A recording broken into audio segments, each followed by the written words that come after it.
Are you newly married or planning to tie the knot? If you're wondering how to merge your finances without causing fights or frustrations, then stay tuned. In this video, we'll break down the key steps every couple needs to take to create a financially healthy, thriving partnership. Whether you're dreaming of financial freedom, building wealth together, or avoiding financial stress in your marriage, this is your ultimate guide. Let's dive in. Hey, welcome back to Prince Sam Official, the channel where we teach you practical wisdom to build wealth and secure your financial future. Why merging finances is critical. Money is one of the biggest causes of stress in marriages. In fact, studies show that financial issues are a leading cause of divorce, but it doesn't have to be that way. By merging your finances in a strategic and thoughtful way, you can build trust, enhance communication, and create a solid financial foundation for your future. Whether you're merging all your money or finding a hybrid solution, this video will give you the tools to make it work for you. Step-by-step tips for merging finances after marriage. Step 1. Have the money talk. The first step to merging your finances is having an open and honest conversation about your financial situation. Before you start opening joint accounts or being transparent with each other about money is crucial. It's not always an easy conversation, but it's necessary.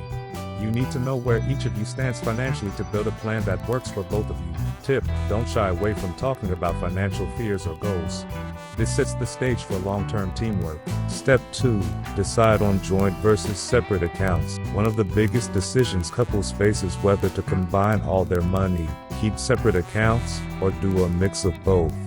Here are your options. Joint accounts, combining all your money into one account for shared expenses, savings, and investments. Separate accounts, keeping your money in individual accounts but contributing equally or proportionally to shared expenses. Hybrid approach, combining some money for shared expenses while keeping individual accounts for personal spending. There's no one-size-fits-all approach. What works best depends on your relationship dynamic and financial personalities. If you want full transparency and are confident in each other's spending habits, a joint account might be best. But if you prefer some independence or have different money habits, the hybrid approach could work better. Step 3. Create a joint budget. Next, it's time to create a budget that works for both of you. A joint budget allows you to track household expenses and make sure you're aligned on financial goals. To create a strong budget, list out your combined income. This is the money you're both bringing in. Calculate fixed expenses. These are things like rent/mortgage, utilities, groceries, car payments, etc. Identify discretionary spending. These are things like entertainment, dining out, or personal hobbies. Prioritize savings. Set a percentage of your income to be saved for emergencies, investments, and long-term goals. Make sure your budget reflects both partners' priorities. You should both feel like you're contributing and benefiting from the financial decisions. The key here is teamwork. Creating a budget that works for both will reduce friction. Step 4. Build an emergency fund together. Life is unpredictable, and one of the best ways to secure your financial future as a couple is by building an emergency fund. Aim to save 3 to 6 months' worth of living expenses in a separate account.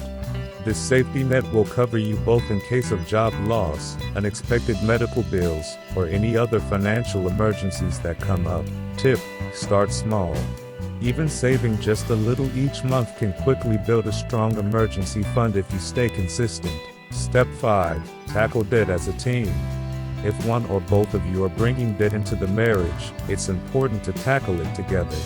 Create a debt payoff plan that aligns with your financial goals. You can use methods like the snowball method, paying off the smallest debts first to gain momentum.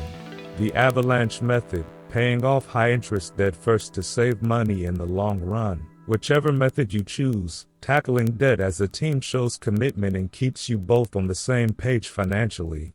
Avoid blaming or shaming your partner for past financial mistakes.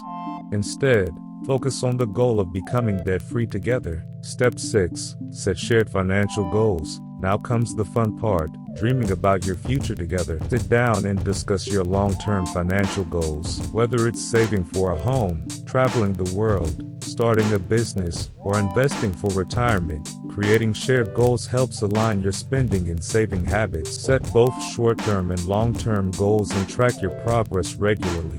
Tip: make it a fun date. Grab some coffee or dinner and turn it into a bonding experience. Step 7. Schedule regular money check-ins. Finally, don't just merge your finances once and call it a day. Schedule regular money check-ins, whether it's monthly or quarterly, to review your budget, track your goals, and make adjustments. These check-ins keep you accountable and ensure you're both staying on the same page financially.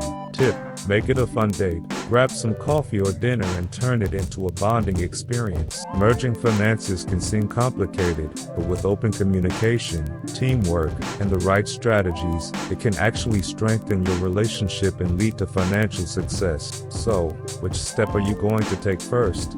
Let me know in the comments. And remember, building a life together means building wealth together. If you found this video helpful, hit that like button and make sure to subscribe for more tips on personal finance, wealth building, and smart money decisions. And as always, Prince Sam Official loves you all. Stay financially empowered, and I'll see you in the next video.